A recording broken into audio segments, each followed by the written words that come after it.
The galaxy is full of terror's alien monstrosities, demonic gods, endless war, but among them all, there is one presence that chills the very soul of humanity more than any blade or gun, the creeping rot of Nurgle.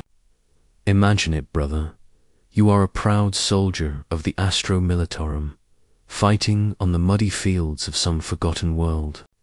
You have stood against tyrannid swarms, traded lost fire with orcs, and even felt the shadow of chaos looming on your shoulders.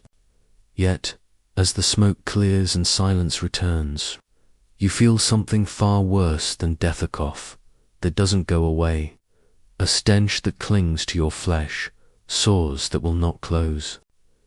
At first, you tell yourself it's just the cost of war, but deep inside, you know the truth.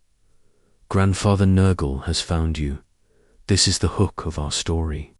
For corruption by Nurgle never begins with thunder and fire. It begins with a whisper, soft and kind, almost comforting. While other chaos gods demand blood, pleasure, or schemes, Nurgle offers something deceptively gentle. Release from fear, release from pain, release from despair. He whispers, do not fear the end, for in decay there is renewal. In rot there is life. In suffering there is my gift of joy. This paradox, the blessing of decays, the cruel beauty of Nurgle's corruption. To the Imperium it is damnation, but to those who feel the weight of despair, it is salvation. The first touch often comes in the form of a disease, subtle at first, a fever that doesn't fade, a swelling in the lungs, a blackening of the veins. Unlike natural sickness, this plague cannot be cured by medicine, nor purged by the prayers of the ecclesia. It is alive, sentient, carrying Nurgle's own will. And once it takes root, the victim becomes not just infected, but chosen. The beginning of transformation, the victim first feels weakness. The body grows heavy, the skin clammy. Yet, curiously, instead of the terror that comes with death, they feel a strange calmness. Soldiers on the front line often describe it as if a warm hand is holding theirs, guiding them into acceptance. The truth is far more sinister. This is Nurgle's rot, a spiritual plague infecting both body and soul. As the days pass, the changes become grotesque. Boils erupt across the flesh, oozing pus that never dries. Limbs swell with gangrene, yet never lose their strength.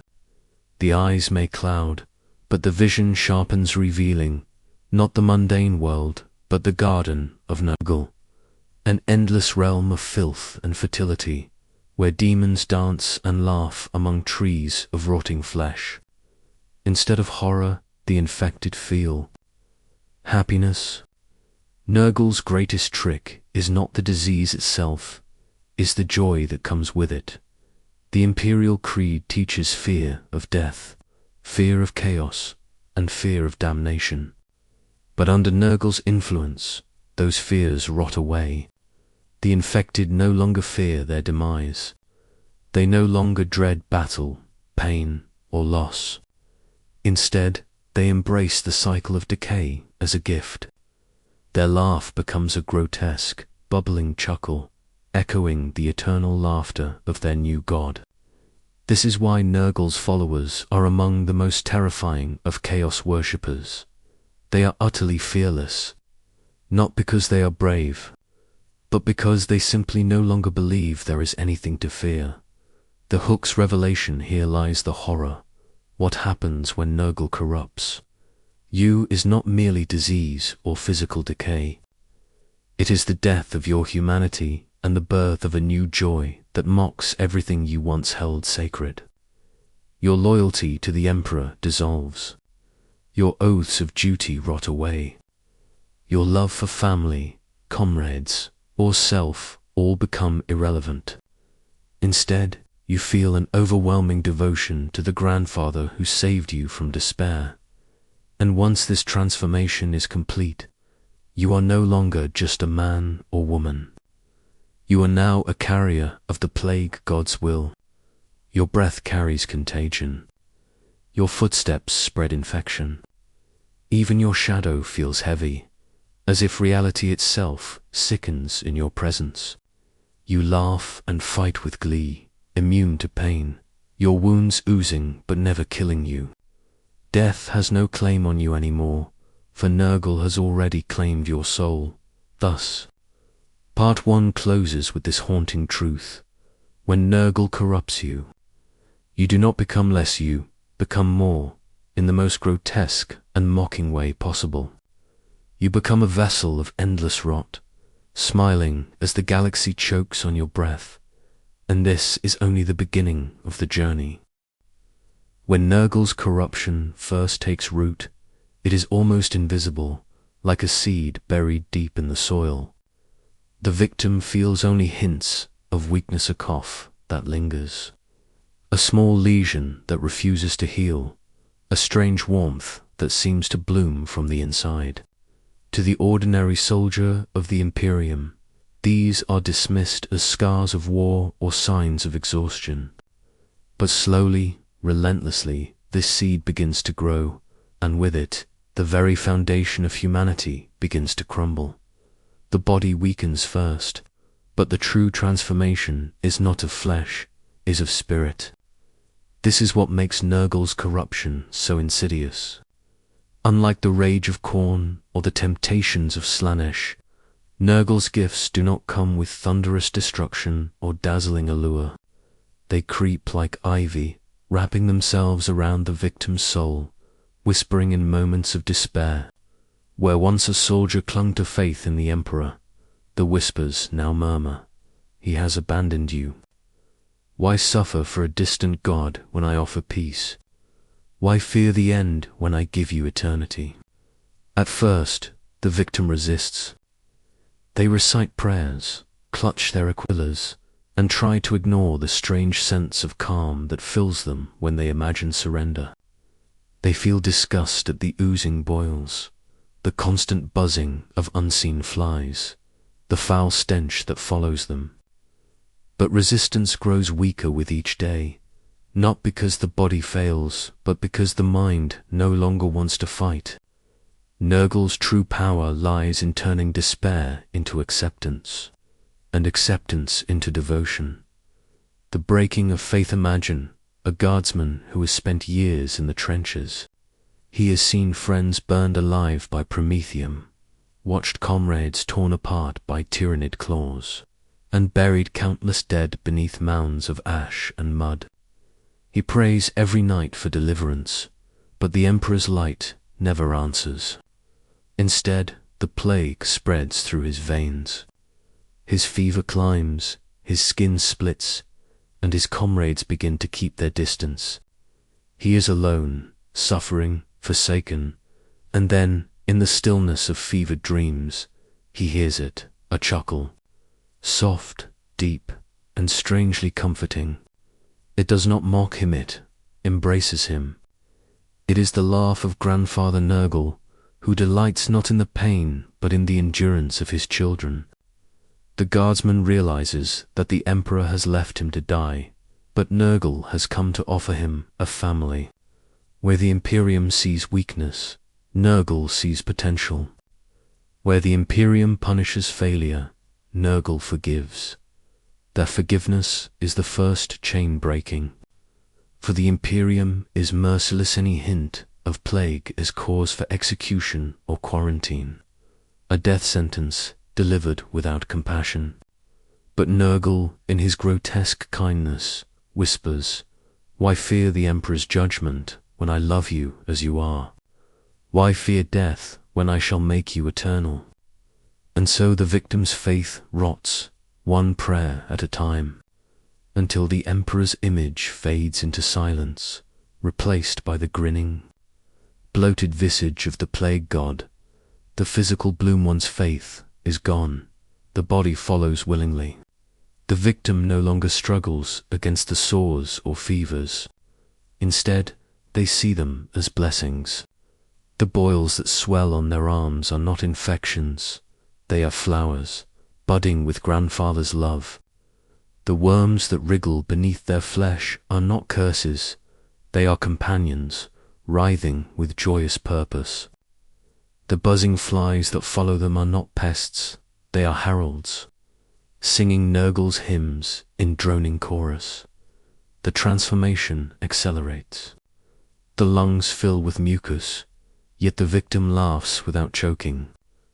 Their skin sloughs away in sheets, but instead of bleeding to death, they remain alive, stronger, more resistant than ever. They reek of rot, yet they no longer smell their own decay. Instead, they smell sweetness, like fertile soil after rain, a perfume of renewal that comforts them even as others gag in horror. And when the moment comes, when the rot has bloomed fully within, they are reborn. No longer human, no longer imperial, but something else entirely, a plague bearer in waiting, a living vessel of corruption. Their humanity is not erased, but reshaped into something grotesque, a parody of life that mocks all that the Imperium stands for, the death of fear perhaps. The most terrifying change is the death of fear itself. Where once they trembled at the thought of death, now they laugh in its face. Wounds no longer matter. Infection is no threat. Pain becomes a distant memory, washed away by the bubbling joy of decay. Nurgle's children do not march into battle with grim determination. They skip, they sing. They cackle as they spread his gifts across the stars. This fearlessness is not courage. It is worse, it is absolute indifference. Imagine an enemy who feels no terror at the bolt gun aimed at his chest, who smiles as chainswords carve his flesh, who laughs as fire consumes his organs. Such a foe cannot be intimidated, cannot be broken, cannot even be reasoned with. For in his heart, he has already embraced eternity in rot. Death is no longer a threat, but a reunion with his beloved father in the garden of Nurgle. This is why entire imperial regiments crumble when confronted with the plague god's armies. It is not just the physical rot they spread, it is the spiritual contagion of hopelessness. When one soldier laughs in the face of death, another begins to wonder if maybe he should laugh too. And once the seed of doubt is planted, it spreads faster than any plague. The whisper to a roar, what began as a whisper, now becomes a chorus. The victim, once terrified, now joins in Nurgle's eternal laughter. They begin to dream of the garden, a place more real to them than the battlefield. They see towering fungi dripping with slime, rivers of pus flowing like golden streams, and demons dancing in joyous abandon. It is not horror, it is paradise, a place where suffering is no longer a burden but a celebration. The final chains of humanity snap. No longer do they grieve the loss of comrades. No longer do they dread the stares of the uncorrupted. They have become something else, a chosen child of rot, a carrier of Nurgle's endless cycle. To them, decay is not the end, but the beginning. Not death, but life. Not curse, but gift. And so the transformation is complete. The human soul, once chained to fear and suffering, is now liberated in grotesque joy. Where the Imperium sees a monster, the victim sees themselves as finally free. And perhaps, in their own twisted way, they are. It begins not with a roar, but with a sigh. By the time the victim has accepted the inevitability of their decay, their body has already become a canvas upon which Nurgle paints his grotesque art. The coughing, the sores, the fever, all of these were preludes. Now comes the first true gift, a transformation so profound that the last remnants of humanity begin to wither away, replaced with something both horrific and eternal. The victim may feel it during a moment of silence. Perhaps in a bunker after the roar of artillery has faded, or in a prison cell awaiting summary execution for carrying plague. Their skin crawls not with fever but with life, with movement beneath the surface. They scratch, they claw, and they tear open wounds only to see things writhing within, worms, maggots, and pus flowing like honey. Yet instead of agony, there is comfort. Instead of fear, there is warmth. For the corruption is no longer attacking, is nurturing. The birth of the bloom, the first true gift, often manifests in ways that echo nature, but nature warped into parody. Boils swell into shapes, resembling grotesque flowers, oozing nectar that reeks of rot. Tumors blossom like mushrooms, sprouting after rain. Maggots chew through flesh yet leave the victim stronger, more resistant, more enduring than before. It is as if Nurgle himself is sculpting the body, shaping it into something that embodies his eternal philosophy, life and death. Entwined in decay, the victim marvels at their resilience. A wound that would kill an ordinary man festers with rot, yet never closes. Instead, it becomes a gateway for Nurgle's gifts, tendrils of green mold spreading outward, strange pus that bubbles but does not drain, flies that emerge fully formed from within. This is not infection, it is creation, and creation is joy. Even the pain of transformation is muted, replaced by strange bursts of laughter. They laugh until their lungs rattle with phlegm, until their teeth fall loose from bleeding gums, until their belly swells with bile. But this is not madness. It is ecstasy, a communion with the Father of plagues, who laughs with them in a chorus that echoes through eternity. The fracturing of identities is the moment when the victim ceases to be merely human.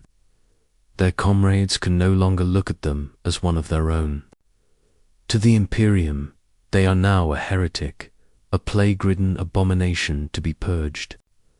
But to themselves, the victim no longer feels kinship with those who cling to sterile notions of purity and order. They see the Imperium as hypocrites, an empire built on suffering that claims to offer salvation but delivers only oppression and endless war. Nurgle offers something different. He does not deny suffering. He embraces it. He turns it into a source of strength, into laughter, into community. The victim, once terrified of loneliness, now finds companionship in every maggot and fly, in every festering wound that pulses with grotesque life. They are no longer alone. They are part of something greater, something eternal, and yet, in the shadows of this transformation, there is still a faint echo of the past self, a memory of family, of duty, of humanity. It lingers like the smell of smoke after a fire, faint but undeniable. This is the cruelest part of Nurgle's corruption, not the loss of humanity, but the awareness of it, the knowledge that it is slipping away and the inability to stop it. But Nurgle soothes this pain with laughter, assuring his child that this loss is not tragedy but liberation. The first demonic whisper with the first true gift comes the first true communion. In dreams, the victim sees visions of the garden more vividly than ever before. They walk through fields of colossal fungi dripping with ooze, their steps sinking into soil made of flesh and bone. They hear demons singing hymns of joy, their bloated bellies bouncing with laughter, their pus-soaked hands reaching out in welcome. And above it all, they feel the gaze of Nurgle himself. He does not speak in words, but in sensations, the warmth of rot spreading through the veins, the buzzing of flies that becomes a lullaby, the gurgling of bile that sounds like a hymn. Yet sometimes there are whispers, faint but undeniable. You are my child. You are not forsaken. Together, we shall laugh forever. The victim awakens from these dreams not in fear but in longing. They no longer dread the day their body will finally collapse. They welcome it, knowing it will mean their soul is fully bound too. Nurgle's eternal family. The first test, but Nurgle does not gift without purpose. Each transformation is both a blessing and a test. The first gift often comes with a trial. The victim must endure rejection, persecution, or outright execution from those they once called allies.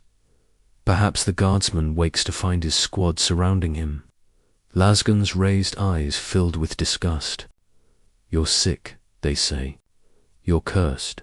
He tries to explain that he feels no pain, that he is stronger than ever, that he has found joy in the embrace of something greater. But they cannot hear him over the buzzing of the flies. And when they fire, when their lost bolts burn through his flesh, he does not fall. He does not die. He laughs as the flesh chars, as the wounds ooze, as his body refuses to yield. What could once kill him no longer holds power. In that moment, he realizes the truth. He has transcended mortality. His former comrades are bound by fear, but he is free. This is the final fracture. The moment when the victim severs all ties with humanity. No longer do they see themselves as imperial, or even as human. They are a child of Nurgle, a vessel of decay, a herald of joy in rot. And with that realization, they embrace their destiny. The transformation of purpose, the first true gift, changes not only body and soul, but also purpose. Where once the victim fought for survival, now they fight for propagation. Their wounds, their infections, their very breath becomes a weapon. Every step they take leaves spores in the air. Every laugh spreads disease like wildfire. Every touch becomes a kiss of corruption. No longer is the battlefield about victory or defeat. For the child of Nurgle, the battle is about sharing. They spread his gifts willingly, eagerly, joyfully. To them, every enemy who coughs in their presence, every foe who vomits blood after inhaling their spores, is not a casualty but a convert waiting to bloom. This is the horror of Nurgle's corruption. It is not conquest, but contagion. You do not merely fight a plague, you fight an idea, an acceptance. A laughter that cannot be silenced even by death. The laugh that never ends by the end of this transformation. The victim is no longer who they once were. Their humanity lies buried beneath layers of pus and maggots, their soul bound to an eternal cycle of rot and rebirth. And yet, they are happier than they have ever been. They laugh through the pain, through the rejection, through the horror. For to them, there is no horror anymore. There is only Nurgle's love, and that is the first true gift, not the boils, not the maggots, not the immunity to pain or death. It is the laughter, the endless, infectious laughter that spreads as surely as the plague itself. Once it takes root, it cannot be silenced. The first true gift of Nurgle reshapes the body and severs the soul from its former self. Yet corruption does not stop there. Nurgle's love is endless, his laughter eternal, and his children are never left to walk their path of decay alone. By the time the first transformation settles, a new sign appears, subtle at first, then undeniable, then overwhelming, the swarm of flies. It begins as an annoyance. The newly corrupted soldier or civilian finds a single fat fly circling them, buzzing persistently no matter how many times it has swatted away. Hours later, more arrive. Their wings hum with a pitch that burrows into the skull, a sound too constant, too purposeful to be natural. At night, the buzzing follows into dreams, blending with the whispers of Grandfather Nurgle himself. Soon the air is thick with them. They crawl along the flesh, cluster around the wounds, and drink the pus that drips from sores. Yet instead of disgust, the victim feels companionship. Each fly is a blessing, each buzz a note in Nurgle's symphony of rot. Where once they feared loneliness, now they are surrounded by an endless host. The plague god never leaves his children alone. The buzzing chorister swarm becomes a herald. Others notice first their comrades, their family, strangers in the streets. People recoil in horror as clouds of flies follow the victim like a shadow, buzzing and swirling in patterns that almost form words. To the corrupted, the sound is music. It carries Nurgle's joy, his eternal laughter.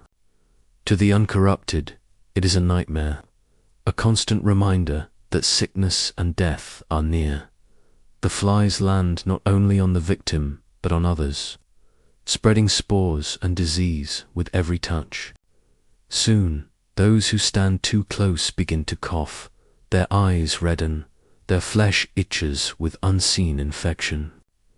The swarm is not simply decoration, it is a weapon, an army in miniature, a living veil of contagion that blots out the sun. In time, the victim learns to listen. Within the buzzing is not only music but guidance. The swarm moves where Nurgle wills, whispering directions, pushing the corrupted toward their purpose. When the Imperium comes to burn them, the flies gather to shield their child, blotting lost fire with a curtain of wings, blinding executioners with clouds of disease. In these moments, the corrupted realizes something profound. They are no longer alone, and they will never be alone again.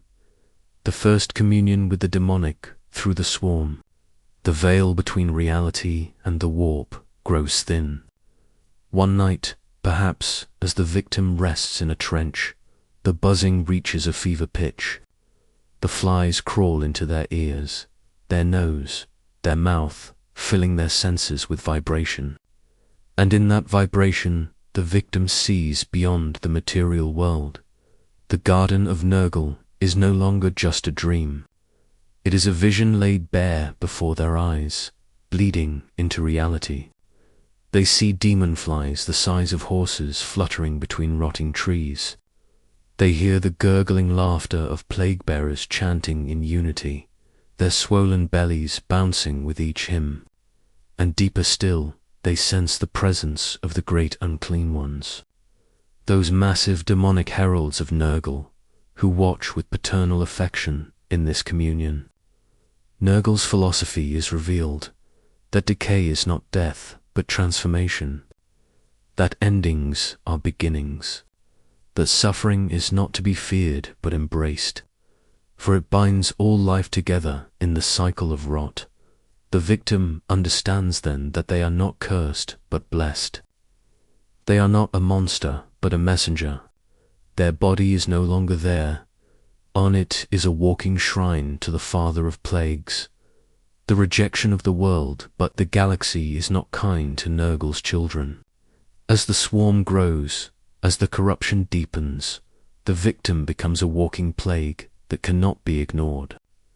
Imperial authorities move swiftly.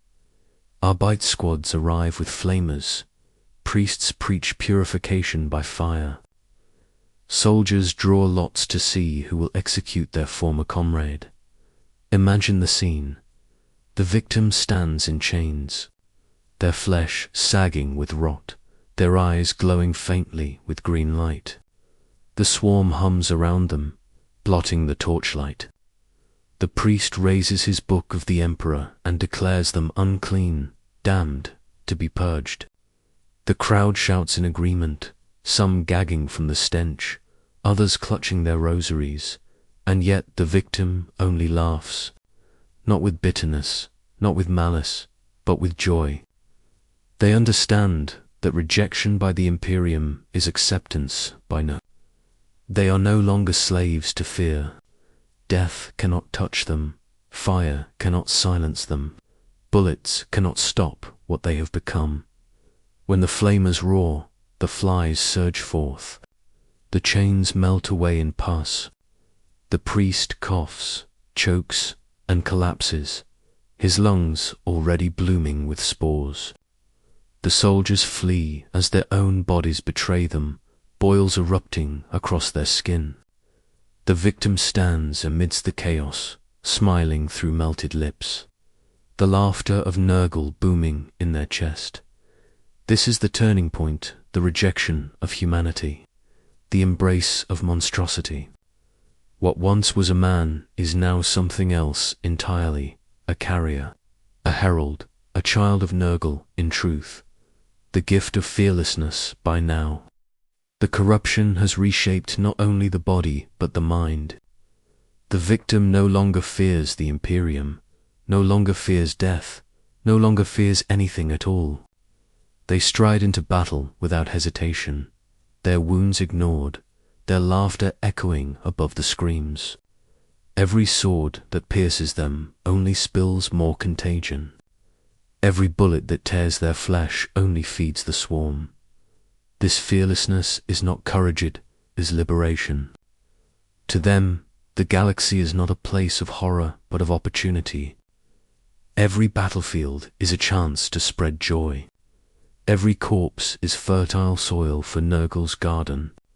Every cough, every fever, every death is a hymn of praise. And so the corrupted walks forward into destiny, flies buzzing, body rotting, soul laughing. They are no longer prey. They are no longer human. They are a plague given form. The horror for the living to those who witness this transformation, there is no greater terror. It is not the rotting flesh, nor the stench, nor the endless swarm of flies. It is the joy, the unshakable, unbreakable joy in the face of damnation. How do you fight an enemy who does not fear death? How do you destroy someone who laughs as they burn? How do you purge what cannot be purged? This is the essence of Nurgle's corruption. It does not simply kill the body, it kills hope. It spreads despair not through terror but through laughter. And once that laughter takes root, it can never be silenced. Thus ends Part 4, the coming of the flies, the communion with the demonic, and the rejection of the Imperium. The child of Nurgle has stepped fully into their new life, no longer bound by fear, but carried forward by endless rot and eternal joy. The corruption of the flesh, the swarm of flies, the joy of fearlessness, all of these are only preludes. For Nurgle does not stop with gifts of decay. He is a generous God, and his children, once fully transformed, are offered something greater than disease or immortality. They are offered companionship with the demonic pact that binds their existence to the Garden of Nurgle itself. It is here, in this stage, that the victim ceases to be merely human. They are no longer a mortal carrying the plague, but an apostle of rot, a herald through whom Nurgle's laughter echoes into reality. The swarm of flies has already shown them glimpses of the garden, but now the veil is lifted completely. The first summoning it begins with fever. The corrupted warrior or peasant lies shaking on the ground, pus boiling in their veins, their vision a haze of green and yellow. The buzzing of the flies reaches a rhythm so precise it no longer seems random. It is a chant. It is a hymn, then, through the haze, shapes emerge. From the swarm itself, bodies congeal, flies merge into limbs, maggots weave into bellies, and pustules burst into eyes. The first plague-bearer stands before them, crooked horn jutting from its skull, skin sagging and splitting. Yet its single eye gazes with uncanny patience. It does not speak with words, yet its message is clear, felt deep within the marrow.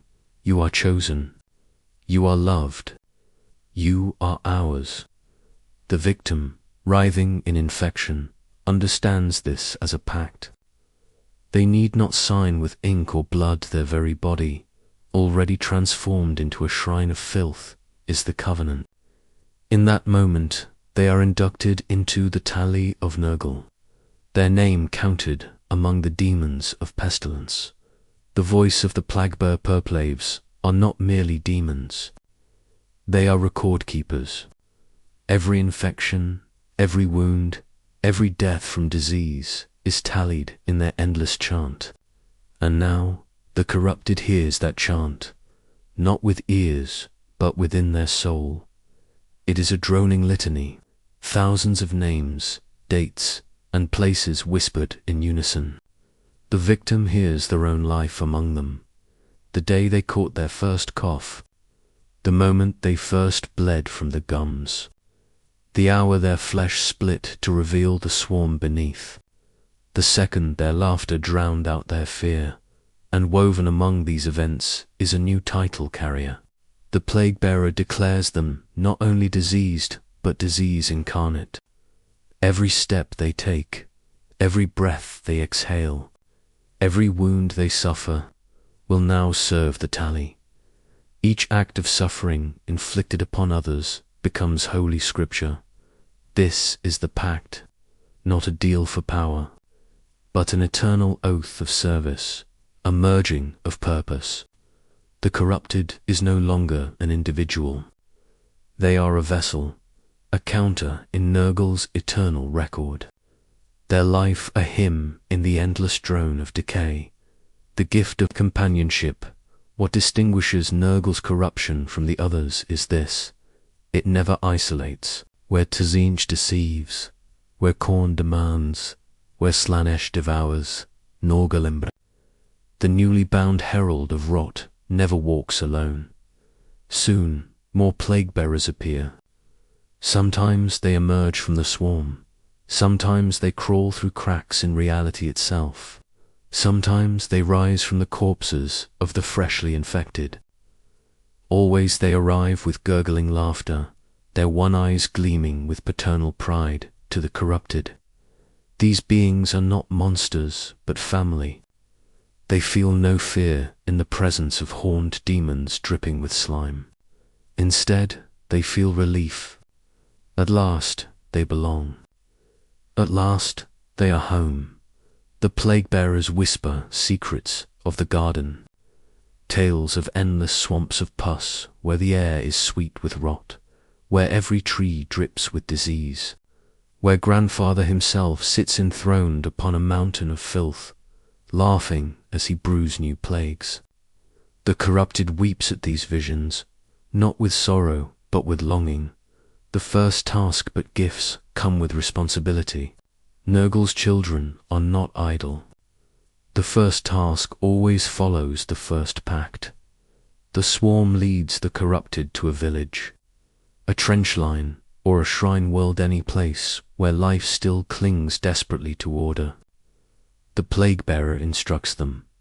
Spread what you are. Give them joy. Carry the tally forward. And so they go. Their very presence sickens the ground. Their breath carries fevers. Their footsteps leave pools of slime that breed maggots in seconds. Wherever they linger, crops blacken, water curdles, and animals birth stillborn young. The people resist, of course. They burn incense, recite prayers, and call for the arbits. But what can faith or fire do against inevitability? Within days, the first coughs spread. Within weeks, the village is a graveyard. Within months, the graves themselves are splitting open as the dead rise, bloated and laughing. Singing hymns to Nurgle, the corrupted learns the truth. Their task is not to kill, but to transform, to gift others with the same joy, to break their chains of fear, to show them that even in death, there is family, laughter, and love. The coming of the demon host's excess brings more blessings. Once the first tally is complete, once the first community has been transformed, Nurgle rewards his child with a true host. Plague-bearers march alongside them, chanting their eternal record. Nurglings swarm about their feet, giggling, biting, rolling in puddles of pus like children at play. Great clouds of demon flies blacken the sky, their wings carrying spores that choke entire cities, and, at times, if the gift is great enough, a great unclean one will manifest. The sight is overwhelming, a mountain of rotting flesh, skin sagging like curtains of pus, intestines dragging along the ground, yet its smile radiant. Its laughter booming with fatherly pride, it kneels, its massive belly splitting open to release rivers of filth, and blesses the corrupted with a caress of slime. To mortals, the touch is death. To the chosen, it is bliss, the fear of the Imperium by now. The corrupted is no longer seen as an individual, but as a plague made flesh. When the Imperium learns of them, entire regiments are dispatched, not to capture, not to reason, but to exterminate. Imagine the fear in the faces of guardsmen as they march into a village, where not a single soul resists, where every man, woman, and child stands smiling, their eyes glowing with green light, their mouths dribbling with pus as they sing the same hymn together. Imagine the terror of priests as their exorcisms fail, their holy water boils, and the demons only laugh. Imagine the despair of commanders when artillery shells kill the enemy, only for the corpses to rise again, bloated and chanting. The Imperium does not fear Nurgle's children for their strength, but for their inevitability. They cannot be reasoned with, cannot be intimidated, cannot be broken. Where one falls, 10 rise, and where 10 fall, 100 sing. The final realization at last, the corrupted understands the fullness of Nurgle's philosophy. Their body is no longer theirs. Their soul is no longer theirs. But in surrendering both, they have gained something greater, eternity, for death has no sting when it is embraced. Decay has no horror when it is celebrated. Even damnation is no punishment when it comes wrapped in love. The pact is sealed not in blood, not in fear, but in laughter. The corrupted laughs with their demonic brothers, with their swarms of flies, with the great unclean one himself. Their joy rings out across the battlefield, across the warp, across eternity. They are no longer a man. They are no longer even a demon. They are the plague itself, walking, breathing, laughing, forever counted in Nurgle's tally. And as the swarm carries them into the next village, the next world, the next century, the Imperium's despair deepens. For how do you kill what finds joy in dying? How do you silence laughter that echoes forever? This is the truth of the pact. Once accepted, there is no end. Only rot, only rebirth, only joy eternal. The pact has been sealed. The laughter of Nurgle echoes inside the corrupted soul like the tolling of cathedral bells, endless and joyous. No longer just a carrier of disease, the chosen has become something more, a herald of rot, a commander in the armies of pestilence. Where once he staggered under the weight of infection, now he marches at the head of a host, embraced by demons and adored by no. His first task was to spread the gift to villagers. His second is far grander, to bring rot to an entire battlefield of the impred. The gathering of the host it begins with whispers in the swarm. The buzzing of flies grows louder until it drowns out every thought. Then come the shapes, peeling through the veil between realms, plague bearers carrying rusted swords that drip with pus, their single eyes glowing like lanterns in a storm. Nurglings bounce joyfully at their feet, giggling and biting one another in glee. Clouds of demon flies blot the sun. the world turning green beneath their wings, and then he feels it, the ground trembles as a shadow rises behind him. He dares to look up and sees a mountain of meat and filth, lumbering forward on swollen legs. A great unclean one. Its face droops like melted wax.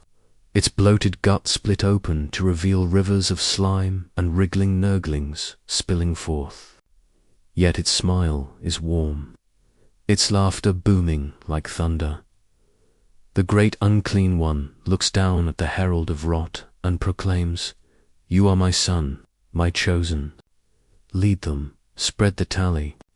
Make the galaxy laugh with me." For the first time, the herald feels no fear at the sight of a god's avatar. Only love, the target, the fortress world. The swarm leads him to his true battlefield, a fortress world on the edge of the Imperium. Its skies lined with orbital guns, its cities surrounded by adamantium walls. This is not a village. This is a citadel of the Emperor, armed to the teeth, ruled by priests who burn incense day and night to ward off heresy. But Nurgle does not send his children to gnaw at bones. He sends them to feast. The herald knows his task. Break the fortress, not with siege engines or bombardments, but with infection. Turn their pride against them. Transform their faith into laughter. The first assault, the Imperium sees the swarm before they see the herald. Great curtains of flies stretch for miles, blotting out the sun. Guardsmen choke in the fields, their lungs filling with insects. Tanks stall as swarms crawl into engines, choking fuel lines with maggots. Then the demons march. Plague bearers, chanting their endless tally, advance in perfect, slow steps. Nurglings scamper, biting at boots and clambering into armored vents, giggling as they rot machines from within. The herald stands at the center, staff of rust raised high, the swarm parting around him like a sea. The first artillery shell slams into the horde. For a heartbeat, the Imperium believes it has worked in, till the smoke clears and they see the truth. The demons rise, unharmed, their wounds dripping rot that only multiplies their number. From the crater itself, a new plague-bearer claws its way into existence. Tallying its birth into the hymn, the guardsmen falter. They realize they are not fighting soldiers. They are fighting inevitability. The disease within the walls, but brute force is only the beginning. Nurgle's true weapon is patience. The herald knows the fortress cannot be taken by assault alone, and so he unleashes the greater gift, the creeping disease. The swarm carries spores through cracks in the wall. Rats crawl through sewers, their fur dripping with pus, their eyes glowing green. Within days, cooks find mold spreading on bread baked just hours earlier. Wells sour, water turning black. Priests begin coughing mid-sermon, blood spattering their holy icons. The soldiers hold the gates. The walls remain strong. But inside, the fortress begins to rot from the inside out. Families grow sick. Barracks turn into plague wards. The dead are buried too quickly, too shallow, until the ground itself begins to bulge as bodies rise. Laughing with swollen tongues, the herald does not need to break the wall. The fortress will break itself. The moment of terror, the Imperium fights back with fire. Flamers roar, purging the fields with napalm. Basilisks rain shells into the swarms. Priests march, swinging censers of blessed smoke, chanting litanies of purity until their voices break. But then comes the moment that seals their doom. A squad of guardsmen, holding the inner courtyard, witness their commander collapse. He gasps, his face turning green, veins bulging like worms beneath the skin. They rush to him only for his chest to split open, releasing a cloud of demon flies. From his body rises a new plague-bearer, its sword dripping pus, its voice joining the tally. The soldiers break. Terror spreads faster than any disease. Faith falters, and in that instant, the herald knows the fortress has already fallen. The coming of the great unclean one, when enough souls have broken. When laughter replaces fear, the veil itself tears open. The great unclean one steps into reality. The ground splits beneath its weight, rivers of pus flowing across the battlefield. Nurglings tumble out of its belly, racing into the fortress like playful children.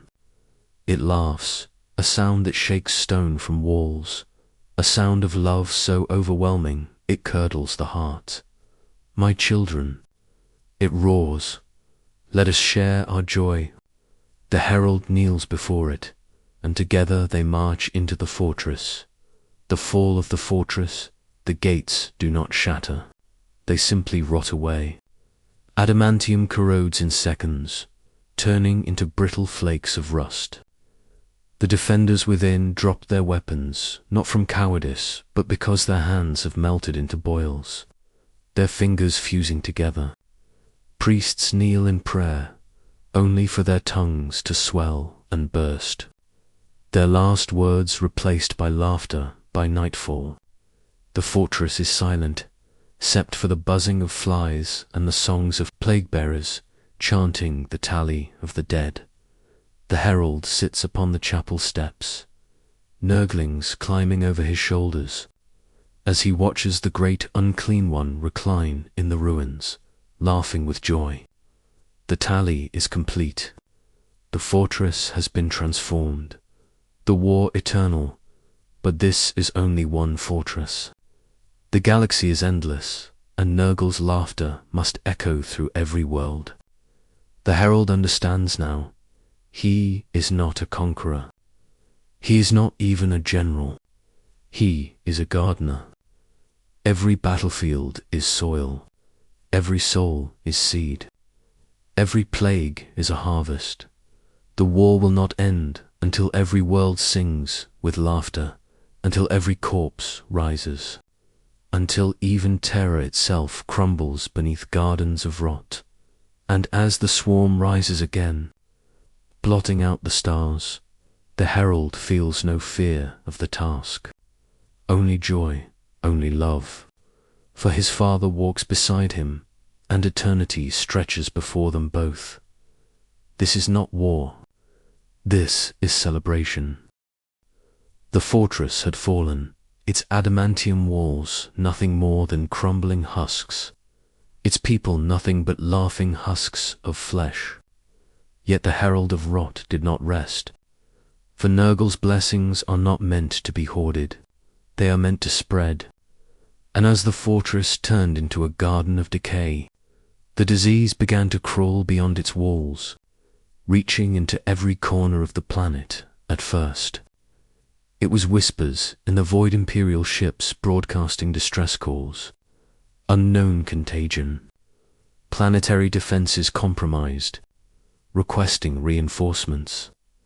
By the time those signals reached Terra, the world had already begun its transformation.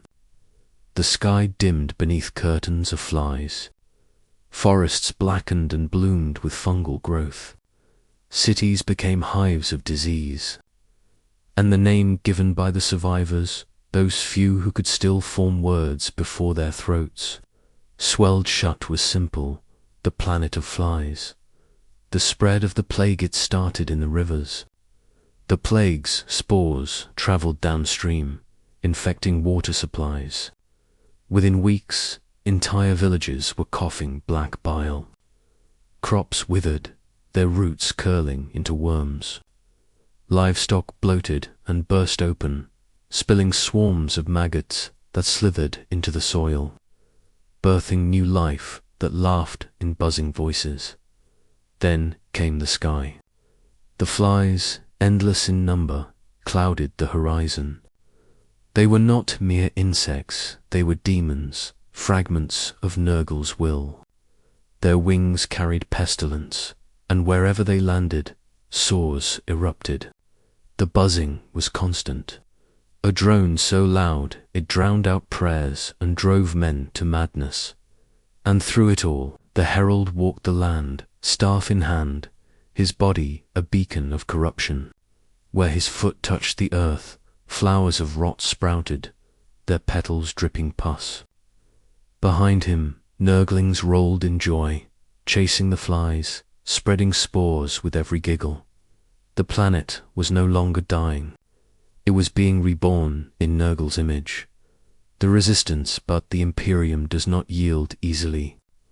Word reached the Astra Militarum, and a full regiment was deployed to the planet. Thousands of guardsmen landed, their boots pounding the infected soil, their tanks roaring with fire. They built fortifications, dug trenches, and swore oaths to the Emperor. The ecclesiarchy declared the world not lost, but in need of purification. Flamers burned the fields. Basilisks shelled the forests. Holy litanies were sung as priests walked among the ranks, sprinkling incense and holy water to drive back corruption. For a time, it worked. The guardsmen held their lines. Flies burned in firestorms, their charred bodies littering the fields. Demons wailed as artillery blasts tore their ranks apart. The soldiers began to hope. They told themselves the Emperor's light could never be smothered, but hope is fragile, and against Nurgle it is meaningless. The turning of the guard, the first cracks came within the trenches. Soldiers who had fought bravely the night before began coughing at dawn. At first it was dismissed as fatigue, the smoke of war, but then their skin blistered, their veins turned black. Some collapsed in spasms, vomiting worms. Others began laughing uncontrollably, even as their eyes rotted from their sockets. Commanders ordered quarantines, but the disease was already everywhere. Water supplies spoiled. Food turned rancid. Wounds refused to close. And then came the true horror. The dead refused to stay dead. Bodies buried in shallow graves clawed their way free, their flesh swollen with pus, their mouths laughing in grotesque echoes of the great unclean one. The trenches became graveyards, and the graveyards became armies. The guardsmen broke. Some fled into the forests, only to be devoured by demons. Others begged their commanders to execute them before the rot claimed their souls. The priests screamed prayers until their throats collapsed, but even their words turned into bubbling laughter in the end. The Astra Militarum had not come to save the planet. They had come to feed it. The arrival of the Space Marines, when news of the collapse reached the Imperium, desperation followed. The High Lords declared the world too important to lose it was a key bastion, guarding vital warp routes. If it fell, entire sectors would be left vulnerable. And so, they sent the Emperor's angels, the Adeptus Astartes. Drop pods thundered through the green skies, crashing into plague-choked fields. The Space Marines emerged, towering figures of ceramite and fury, bolters roaring as they cut down swarms of demons. Their flamers turned the land to fire. Their chainswords tore through plague-bearers with holy vengeance, for the first time since the plague began. The Herald of Rot felt something he had almost forgotten - challenge.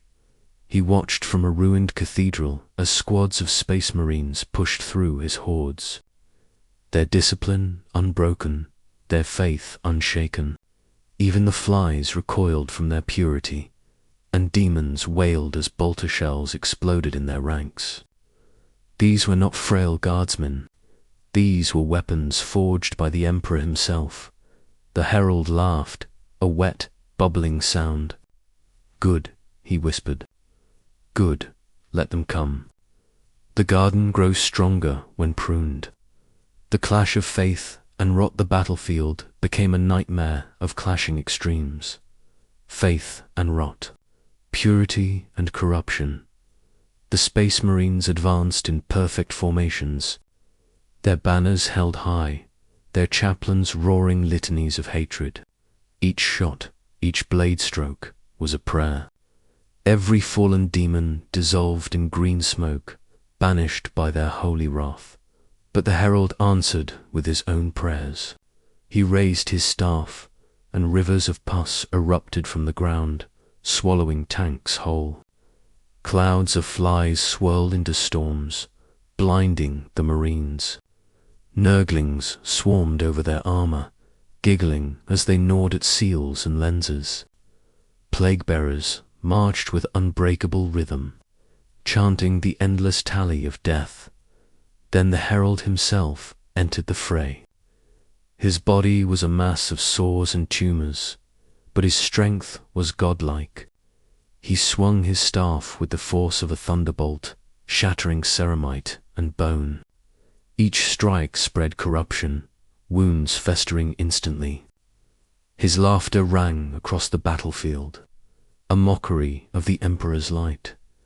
The revelation of joy yet, as the battle raged, a strange truth revealed itself.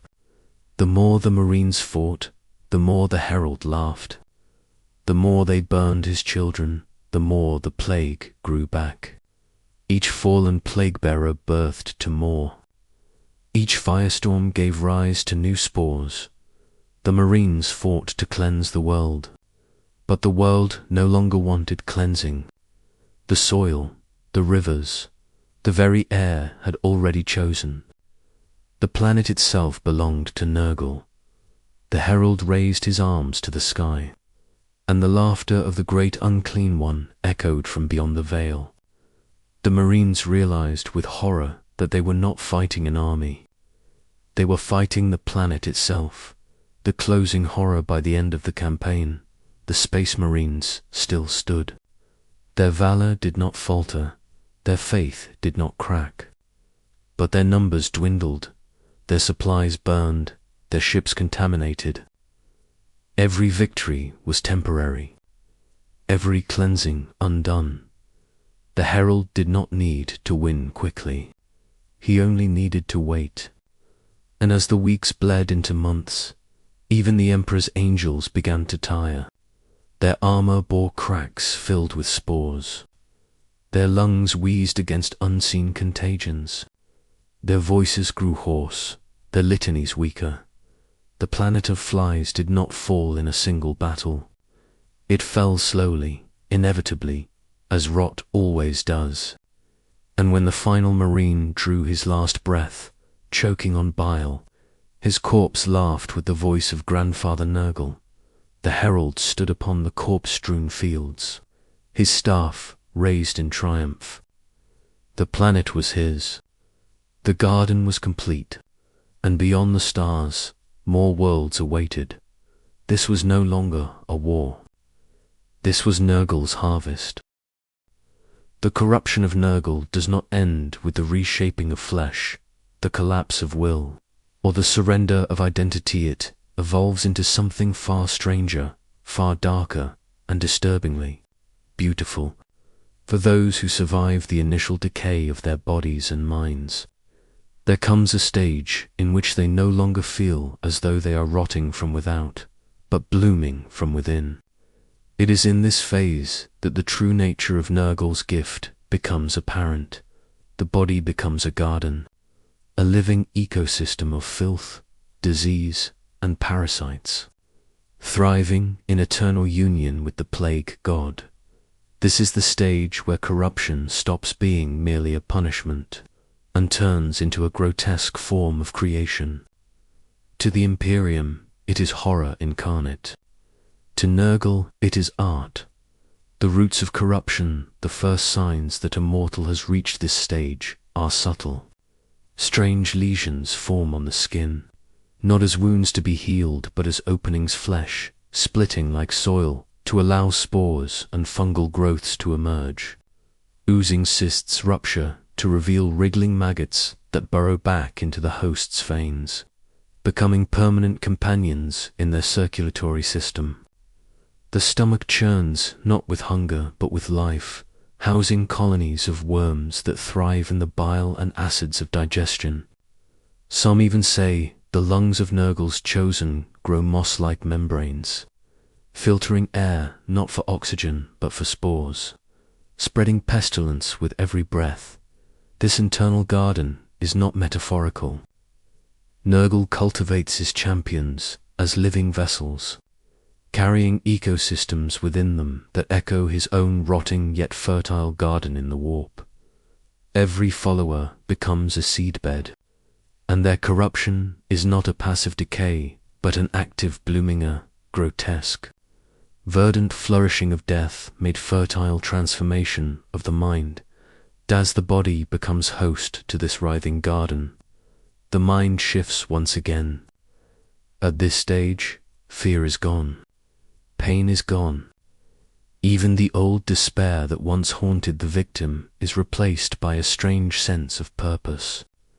The infected mortal begins to see themselves not as individuals but as part of a larger cycle, death feeding life, disease birthing new existence. Where the Imperium sees only corruption, the infected now sees beauty. The pus dripping from their sores glistens like dew on leaves. The wriggling of maggots beneath their skin is no longer agony but the comforting hum of a thriving ecosystem. They describe their bodies as orchards or gardens, and even when their speech slurs from rotted tongues, they sing hymns of growth and decay.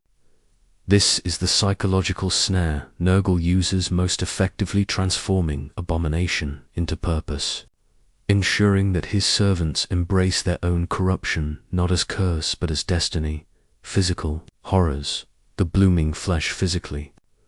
The transformations at this stage are among the most horrific in all of Nurgle's gifts.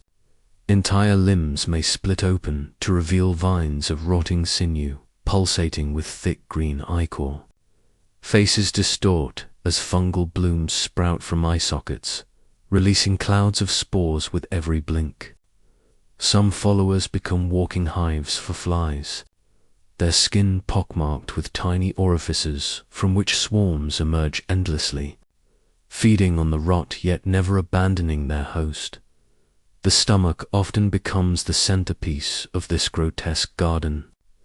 Bellies swell, distended with colonies of parasites that can be seen moving beneath the flesh. Sometimes the abdominal wall bursts, spilling writhing worms and squirming slimes, only to reseal in a pulsating mockery of childbirth. Each new parasite that emerges becomes a miniature emissary of Nurgle, spreading his contagions into the wider world. And yet, through all this, the host feels no shame. Instead, they are proud of their flowering corruption. To them, it is proof that Nurgle has chosen them as vessels of his eternal cycle. The body, once mortal, is now a garden that never withers, no matter how much it rots. The garden's purpose, the garden within, serves a practical function beyond symbolism. It is a weapon. Wherever these corrupted mortals tread, they spread pestilence with terrifying efficiency. Each breath releases spores into the air, infecting entire communities within days. Each drop of pus or ichor that falls to the ground births new colonies of disease, polluting water, soil, and even the machines of the Imperium. Entire planets have been lost not because of invading armies, but because one infected pilgrim, unknowingly blooming with Nurgle's gifts, walked through a crowded spaceport to the Death Guard and other champions of Nurgle. These infected followers are sacred tools. They are not warriors but cultivators, sowing the seeds of corruption that soften worlds long before the final invasion. A single corrupted human can accomplish what fleets of warships cannot: the destruction of a planet from within. By turning its people into gardens of disease, the hymns of blooming strangers still. Those who have reached this stage often speak of hearing songs. They describe whispers in their dreams, chants that echo with the laughter of Grandfather Nurgle. These hymns of blooming guide them, teaching them how to spread their corruption more effectively. Some learn to cough deliberately to release spores into the wind. Others instinctively press their open sores against the walls of imperial buildings, seeding infection into the very structures of civilization. In time, they begin to sing these hymns aloud. Infected congregations form, not in hidden cult gatherings, but openly in the streets of plague-ridden cities, their voices mingling in joyous praise of decay. To outsiders, the sound is grotesque, a chorus of wheezing throats, dripping lungs, and maggot-filled tongues. But to the corrupted, it is the most beautiful music ever heard. They sing because they believe their voices fertilize the world, spreading Nurgle's blessings as surely as their sores and their pus. The imperial response for the Imperium. Encountering mortals at this stage of corruption is among the most terrifying scenarios imaginable. They are not easily killed, for their bodies are so bloated and rotten that wounds heal with pus and maggots, their flesh reknitting in ways that defy biology. They do not retreat in fear, nor do they cry out in pain. Instead, they approach their enemies with open arms, trying to embrace them, trying to share their gifts. Guardsmen have been known to panic at the sight. Abandoning their posts are shambling figures with bloated bellies and smiling. Rotting faces shuffle toward them, singing hymns of decay. The Adeptus too fears this corruption, for it infects not only flesh but machines. Servitors exposed to spores, rust, and malfunction, their circuitry corroded by mold-like growths. Sacred cogitators choke on fungal blooms, turning hallowed data into rot. The very infrastructure of the Imperium becomes tainted, as though the garden of Nurgle seeks to bloom not only in flesh but in steel. The final bloomdos, who reach the height of this stage, often undergo what is known as the final bloom. Their bodies become so overcome with corruption that they no longer function as individuals, but as living gardens that collapse into the soil. They burst open, spraying pus, worms, and spores across vast areas. What remains is no corpse but a thriving field of corruption, a living patch of the garden of Nurgle transplanted into the material universe. These plague blooms can spread for miles, becoming zones where imperial forces dare not tread to the infected. This end is not death. It is fulfillment. It is becoming one with the garden itself, merging eternally with Nurgle's domain. In their last moments, they often laugh joyously, believing they are finally returning home to Grandfather Nurgle's embrace. When corruption reaches its deepest roots, when the flesh has already become a fertile ground for decay, and the soul has surrendered to despair, transformed into devotion, a new stage of transformation begins: communion. This is the moment when mortals no longer simply rot, no longer simply spread the gifts of their God. They begin to hear him. The plague god, Grandfather Nurgle, whispers through the veil of reality, and the chosen learn that they are not alone in their suffering. They are beloved children, cherished gardeners of his eternal bloom. It is here, in this strange, paradoxical joy, that the corruption becomes truly unbreakable. A body can be purified, a disease can be burned away, but a mind that finds comfort in Nurgle's voice, that is a prison stronger than ceramite. The first whisper, the first time an infected mortal hears Nurgle, it does not sound like a voice at all. It is a cough in the back of the mind, a wheezing breath carried on an unseen wind, a faint laugh muffled by phlegm. Some describe it as a lullaby sung by a dying parent, both horrifying and tender. For others, it feels like a gentle hand resting on their rotting shoulder, assuring them that their suffering has purpose. The whispers often come during fever dreams, when the body is at its weakest and the mind most open. Visions of an endless, rotting garden filled with impossible fungi and rivers of pus overwhelm the senses. The dreamer awakens, not in fear but in longing, desperate to hear the voice again. This is how Nurgle takes hold not through terror, but through comfort. Conversations with decays, the corruption deepens, the whispers grow clearer.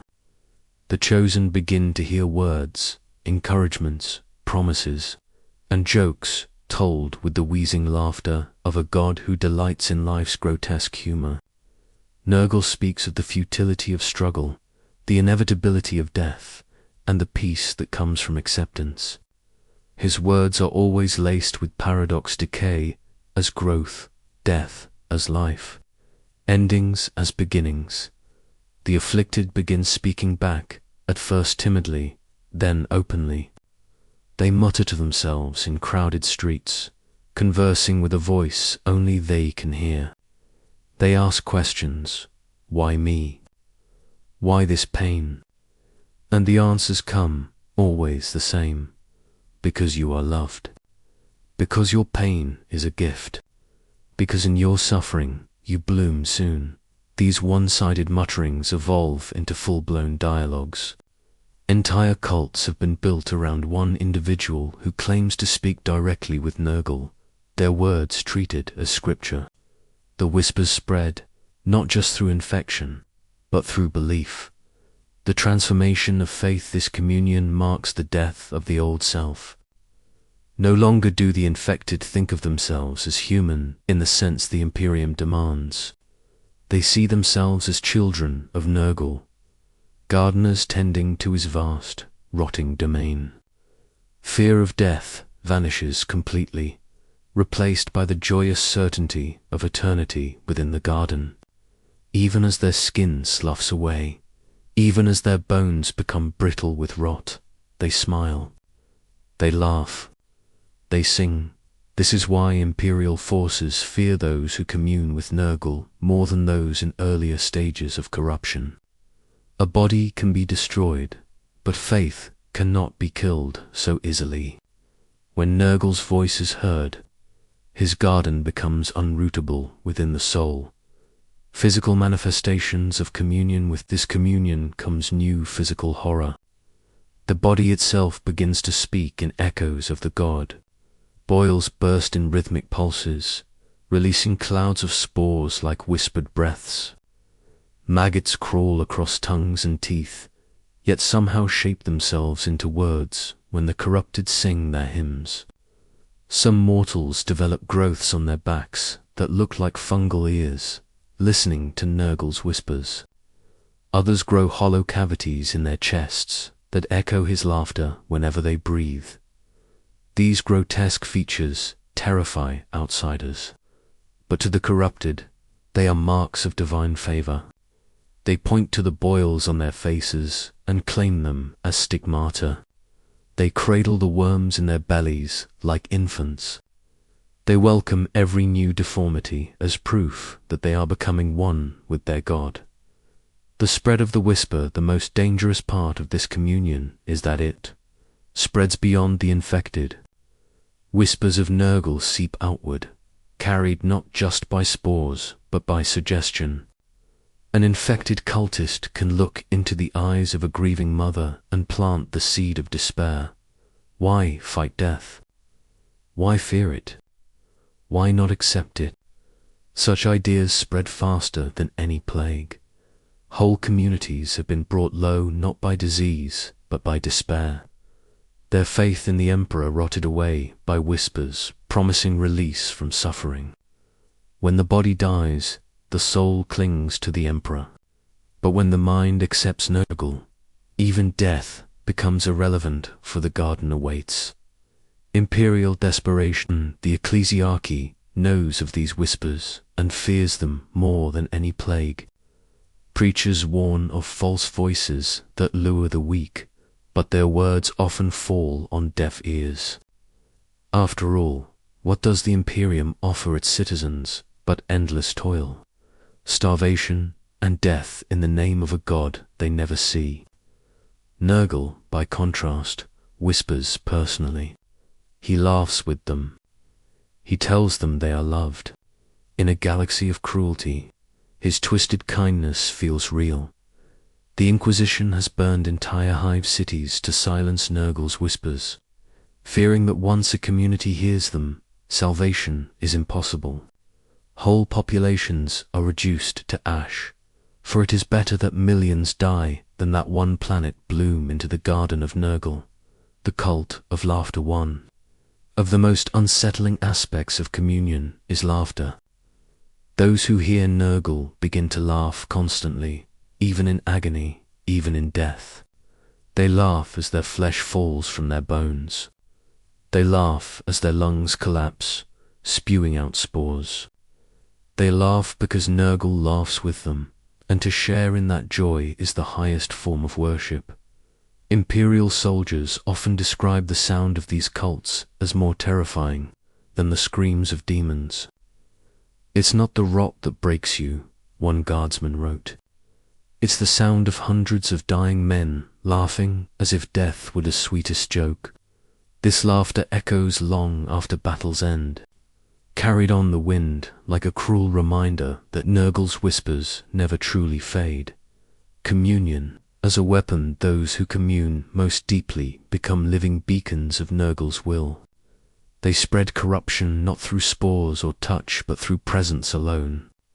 Entire squads of soldiers have collapsed simply from proximity, their morale shattered by whispers only they could hear. Even space marines, disciplined beyond mortal measure, have reported hearing faint chuckles echoing through their helmets in plague-ridden zones. These individuals, often called whisperers or laughing prophets, are prized by Nurgle's forces. They are not warriors in the traditional sense. They carry no weapons, wear no armor. They walk calmly through the battlefield, smiling, while enemies collapse in despair around them. Their mere existence unravels Imperial resistance, for how can you fight when your mind whispers? Why resist? Why not bloom? The promise of the garden, every whisper ultimately promises the same thing. A place in Nurgle's garden. To the corrupted, this vision becomes paradise. They imagine themselves walking among rivers of pus that shine like gold, beneath trees whose branches drip with sweet rot. They see themselves surrounded by their loved ones, reborn as joyous, rotting children of grandfather Nurgle. And above it all, they hear the endless, wheezing laughter of a god who never abandons them. To the Imperium, this is a nightmare beyond comprehension. To the corrupted, it is salvation. In the end, corruption is not a process, it is a cycle. To those who surrender to Nurgle, death is not the end but the doorway into something far more grotesque, far more eternal. By the time a mortal reaches the final stage of Nurgle's corruption, there is no flesh left to save, no soul left to cleanse. The man, the woman, the child, they are gone. What remains is something both monstrous and joyous, a blooming flower in grandfather's endless garden, and yet there is a strange beauty in this horror. The final gift of Nurgle is not despair, but belonging.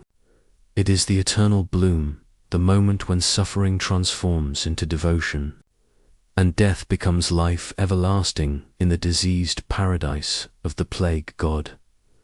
The last shred of humanity at first, there is always resistance.